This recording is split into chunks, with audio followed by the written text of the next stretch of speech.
Hello everyone, let us solve the second question from today's bi-weekly contest, that is maximal points inside the square.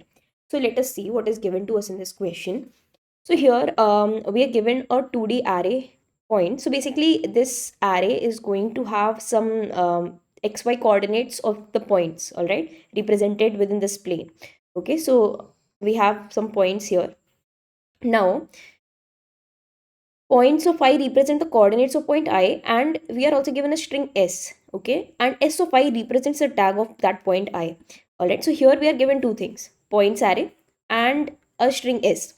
Now the strings are actually representing the tag for each and every point. So ith character of the string is representing the tag for the ith point. All right, so for the 0th point here, the tag would be a. For the second point, first point, the tag will be b. For the second one, the tag would be d.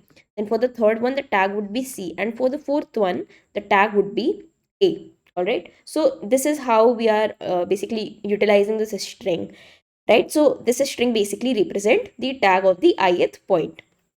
All right, now we can draw these points here on the plane. They have like drawn it for us, so they're presented here. Now let us see what we have to do in the question. What we need to do is we need to return the maximum number of points contained in a valid square. Right, now before we continue, we need to know what a valid square is. All right, so here the definition is written: a valid square is a square centered at the origin, and it has edges parallel to the axis and does not contain any two points with the same tag. So basically, a valid square is, first of all, it must be centered at origin, which basically means that this is the center. All right. Now both of its diagonal must go like this, or you can also say that if you go in this direction, this direction, this direction, the distance is kind of same. All right. So that is the center. The center has to be 0, comma 0. Then its edges should be parallel to the axis, right? So this is the x-axis. This is the y-axis. The sides of this square, they must be parallel to this, right? So the square should always be like this. It can't be something like this. All right, the sides of this square must be parallel to the axis.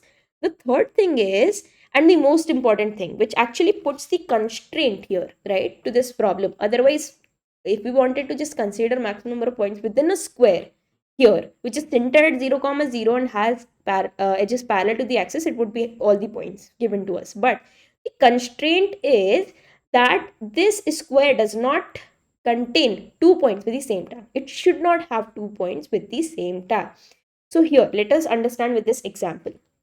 Now, as I said, ideally, what can happen is you can take all of these points inside of a square, right? If you just see these two conditions, but the constraint is it should not have the same tag point in it. All right. So you can see here the maximum number of points that are contained in a valid square. So this is the valid square represented with these what color is this? Purple boundary, right? So within this purple boundary, and the number of points here are 2. So basically here maximum number of points are 2, and which are A and B. Now why is that? Why can we not take C? Let us try to draw a square which takes C here. So obviously, if we are, as I said, from the center, the distance in all the four directions, they must be equal. So if I have to take in account C, C is this point, right? So I have to increase the distance by 1 unit here. Similarly, 1 unit here, similarly 1 unit here, and similarly 1 unit here. So the square that I would get would be this one. This square is what I am going to get. All right. Now you can see we have taken C also inside of this square. So we have A, B and C. But here if you see, we have this point also. Now its tag is A, and we already have a point which has a tag A. So basically now I have 2 points with the same tag. So thus this square now is invalid. So no matter how much I try to expand the boundaries, because of this particular point, all the other squares are going to be invalid squares. So the valid square was up to this part only, and its side is 2, right? Sorry, its side length is 4 basically. So this is the valid square, right? So what we try to do in this question is, the intuition is, go from the center, try to expand in this direction, then try to expand more, try to expand more, and check if these squares are valid. right? So when we are here, you can also have, they have like told us that the side length of the square can be 0. So this point, this particular point 0 comma 0, it's also going to be square.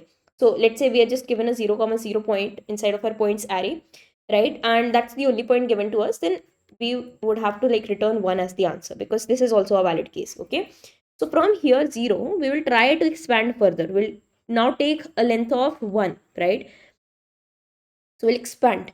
Then we'll expand with this length as 2. Then we'll expand with this length as 3. And we'll keep expanding until we get an invalid case. And here we get an invalid case when this length is becomes 3, right? Up to 2 it's fine, but as soon as it becomes 3, it's invalid. Thus, I can say from this now on, all the squares I will get will be invalid because of that particular point, which makes the very first square invalid. Okay.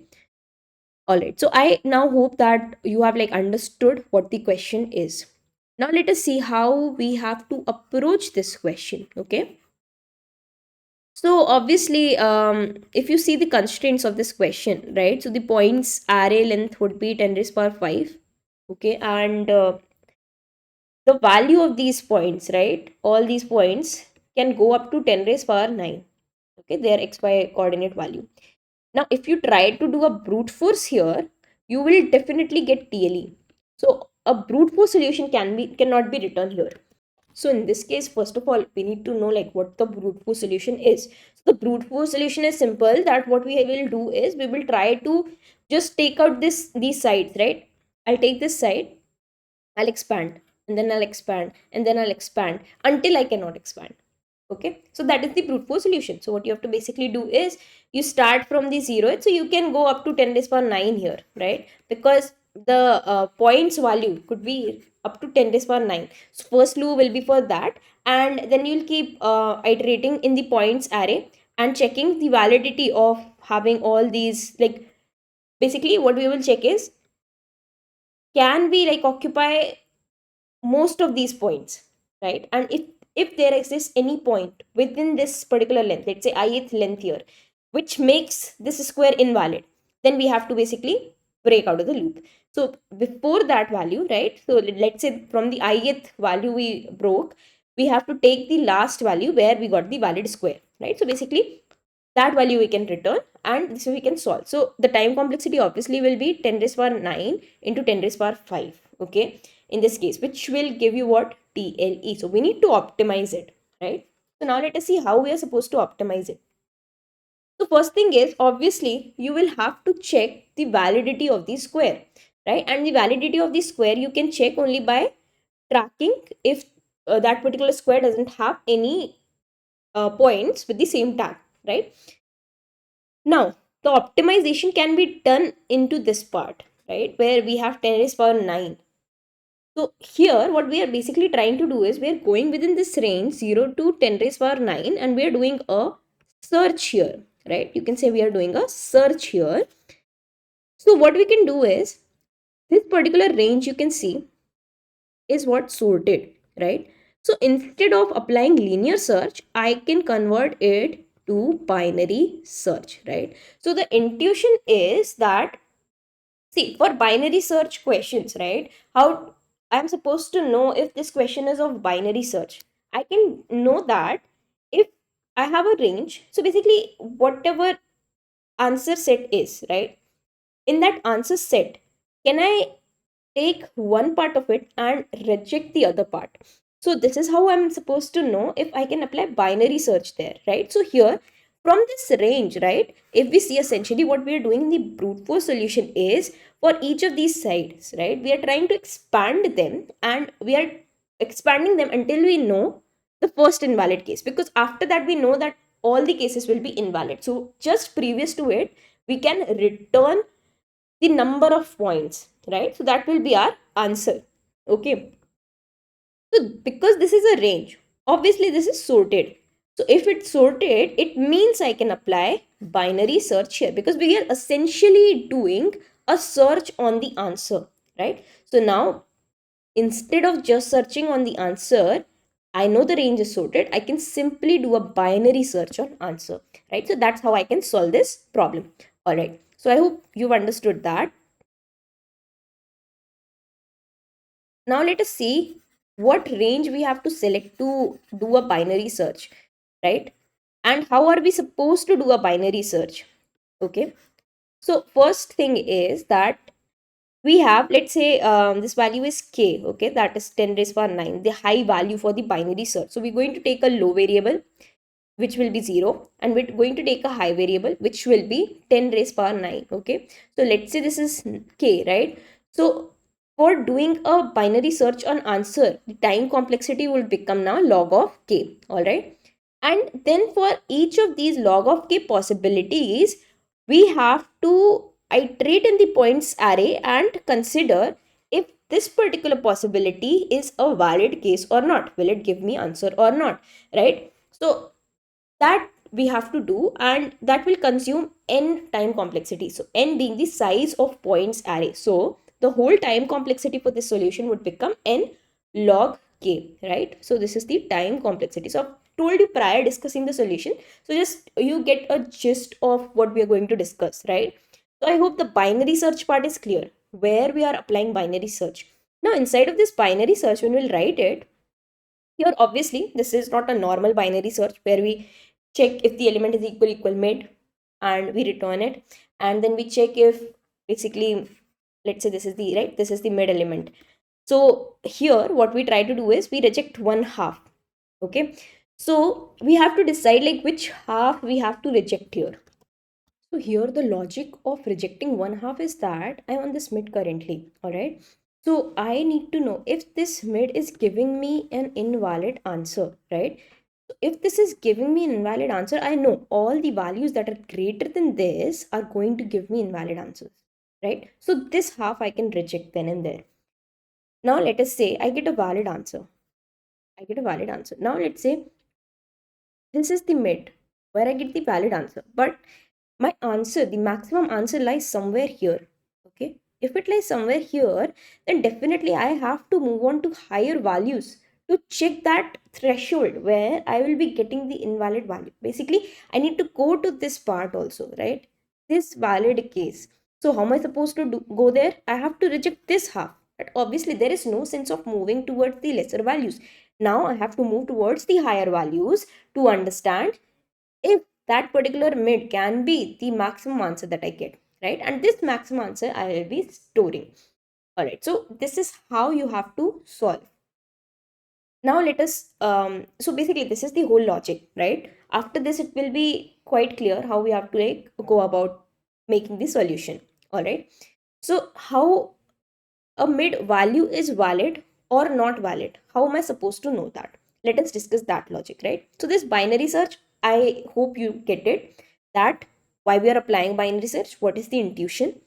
Then when we are applying this binary search, right, on what logic, based on what logic are we rejecting one half of the array? So we discussed when the mid value is invalid, all the higher values will be invalid, so we will go move towards the lower side. So we'll reject this half, right half. Then if let's say the mid value is satisfying, then it doesn't necessarily mean we will store that value, right, where whichever value is satisfying, but maybe there is a higher value which will give us the maximum answer. So we have to move towards the right part, right? We have to reject the left one and move towards the right part and try to take out the answer, right? Because it can lie, it maybe is lying on the right side of the values, all right, or the right part. So now let us go ahead and understand what this n time complexity is coming from, right? How are we saying that if this mid value is valid or invalid? All right.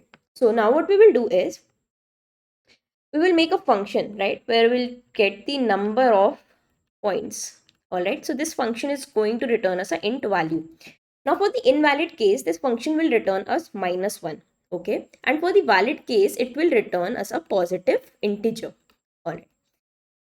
Now what we will do is, because here what we want is, we want the valid square is that square where all the values, right, all the values, all the points, right, they do not have the same tag. All of them are unique, all of them are different. So what we will do is we'll create a set here. All right, set of what? Character, where we will be storing the tags of each and every point. So this set will be storing them. Now let us say I have a mid value, right? I have a mid value. So from this mid value, what I will do is this mid value is actually representing this part, right? That this is 0. So from here, how much can I expand? From here, how much can I expand? All right. So this is what mid is representing. Now, where is the square, right? We need to know the lower and upper bounds of this square. So the lower and upper points bound of this square are this, right? Where this point and this point are of the most significance for us. Why? Because this is the lowermost point and this is the highermost point. Because its x coordinate would be, let's say, this mid value. This is the mid value, right? This is the mid value. So this point would be minus mid, comma mid. Okay. This point would be minus mid, comma minus mid, and this point would be mid, comma mid. Right. So I hope this is making sense. What is the bottom left and what is the top right corner here? So basically, how am I supposed to know like what points lie within this square, right? I know the lowest bound of this square is minus mid, comma minus mid, and the upper bound is mid, comma mid. So basically, if you see in terms of x and y coordinates, so for x coordinate, the range must be minus mid to mid, right? And for the y coordinate, it is the same, that is from minus mid to mid, right? So now this is how you're going to check which points are within the square, right? Obviously you have to count the points within the square, right? If this is a valid square, right, you need to know what points are here. So how are you going to know that? You will take the x point, right, x coordinate of that point, and you will check its limit. So basically its range should be from minus mid and mid. So x should be greater than equal to minus mid, or it should be less than equal to mid. Similarly for y coordinate also, right? So this is how we are going to check if a point lies within the square or not. All right. And using this set, what are we trying to do? What we will do is, as soon as we find this is a valid point, we will put it inside of this set, but only if this value or this tag was not present in this set before, right? If it is present, we will there only return -1, right? So -1 means invalid case. But if it is not present, we'll keep inserting these characters inside of the set, right? So obviously the set will contain all the unique values. After, if I don't reach the invalid case, let's say this is a valid square, right? So I'll simply put all those values here, which have basically which are the number of points. So because these are unique, the number of points will be equal to the set size, right? So after this, I can simply return, let's say this set is named st dot size here, the size of the set. So these are the number of points we are going to have within this valid square. So this is how this function is going to work. Now this function we will call for each and every mid value from our binary search, and this is how you'll be able to solve this, right? So I hope up till here you've kind of understood it, right? We will now see the code, then it will be more clear, right? So let us see the code here. Here's the code. Okay. So as I said, what first thing is you have to do a binary search. So the binary search logic is written here. This is the binary search. Then here we are calculating number of points, right? We are simply taking which is the valid case, and if it is the valid case, what number of points we have inside of that valid square. If it is invalid, that we can know by simply getting a -1 value. -1 means an invalid case. All right. So in the binary search, as I mentioned, you have to take a low and a high, right? So this is low, this is high. Then you have to consider a mid value. So you have to iterate while low is less than equal to high. You calculate the mid value and then you take x. So x is number of points that you get, right? Basically within this particular square, within, if this is valid, what are the number of points? And we also will get to know if it is invalid if we get -1, right? So we will simply check if x is equal -1, that means it is invalid.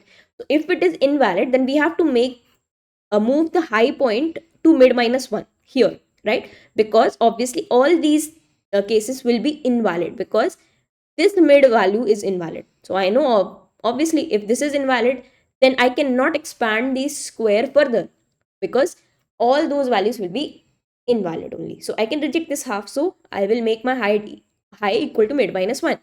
Else, let's say this is valid. If this will be valid, we will store this answer here, right? So because obviously need to get the maximum value, maximum valid value. So inside of here, maximum is going to be x comma mx, right? So x is basically the number of points inside of the valid square, right? So the valid square with side equal to mid, right? Basically this is what I'm saying, right? This is the square, so half of its side you can say. All right, and after this we can simply return mx. Now the main is this number of points. How are we calculating the number of points? So for that, as I said, this mid is representing this particular length here, right? This length. So what we do is we take ABS of mid, a positive value of mid and a negative value of mid, because we already saw that these x and y coordinates, how am I supposed to know if this x comma y coordinate lies within the valid square? That I know with this range, that x would be within minus mid comma mid and y would be within minus mid comma mid as well, right?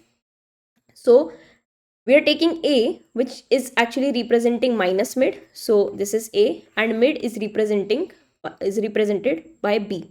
Oh sorry, this is actually b and this is a, so minus of mid is b and a is equal to mid. All right, then here we are taking the size of the points array, and here we are taking this unordered set. So as I said, this set will tell us the number of points and always also the invalid case, right? So if the case is invalid, then this set will be encountering a value which have been inserted in it, right? So with this set I can simply go and find, like if st dot find this value is there, right, then we have the invalid square, because I have found two values within this square which have the same tag. So this is how we are using this set, right? And let's say we don't get the invalid case, that means set contains all the unique values and they are inside this valid square. So I can simply return the set size, right? Which will tell us what is the number of points in the valid square, right? So here we are checking if. So here we are simply checking if this point is inside the valid square or not. Okay. So this is what we are applying here. All right. So this A, B, I have already told you what they represent.